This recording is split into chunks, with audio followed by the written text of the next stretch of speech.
Я, как всегда, в собственном репертуаре, ближе к спикерам, естественно, и к тем важным людям, которые делают мероприятия. Майя, скажите пару слов по поводу сегодняшнего мероприятия. Как вам понравилось? Приветствую всех, дорогие друзья. მოგესალმებით სულ. დღეს საქართველოში ჩატარდა ასეთი ფორმატით პირველი შეხვედრა, სადაც ჩვენი მიზანი იყო, რომ დიდი რაოდენობით ადამიანებს გაერგოთ ეს იდეა. ჩვენ შეხვედრაზე დღეს იყვნენ მარტო ჩვენი ჯგუფი კი არა, სხვა ჯგუფებიდან ხალხი, ერთი არის შოთა, რომლებმაც თავის თვალით დაინახეს დღეს რაც ხდებოდა. Мы передаем большие приветы всем из Тбилиси. У нас сейчас, что-то покажи, такой дружественный такой ужин вместе с партнерами. Ой-ой-ой.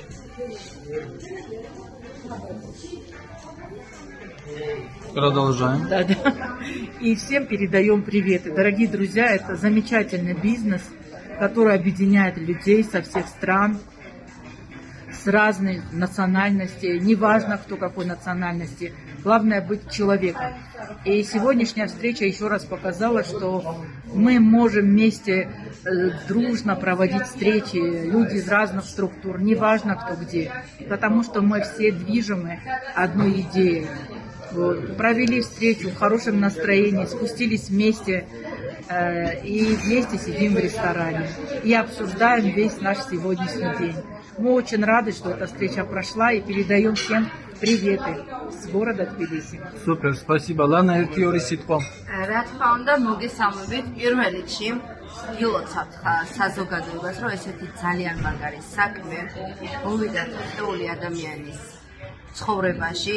ჩემთვის პირადად ეს საქმე არის მთელი ჩემი ცხოვრება, ესე ვიტყვი, იმიტომ რომ ამ კომპანიამ შემიცვალა ცხოვრება მარტო კი არა, შემიცვალა ცხოვრებაზე ხედვა. დამანახა ძალიან ბევრი რამ უფრო სხვანაირად. მოგზაურობ, ვარ ბედნიერი, ყავს ჯგუფი, ვასწავლი ჩვენს ჯგუფს და ქართულ საზოგადოებას თუ როგორ ვაქციოთ მოგზაურობა შემოსავლის წყარო. და ამ ყველაფერს რა თქმა უნდა ჩვენი ლიდერები, ჩვენი კომპანია ხელს გვიწყობს, გვეხმარებიან და უბრალოდ მადლობა სამყაროს, რომ აი ესეთი მაგარი შანსი მოვიდა ჩვენამდე. მადლობა თქვენ. დიდი მადლობა. როგორ მოგეწონათ დღევანდელი ღონისძიება? აბა? ძალიან მოგეწონათ. პირადად მე გაჭირვებული ვარ და უერთდები თქვენს გუნდს.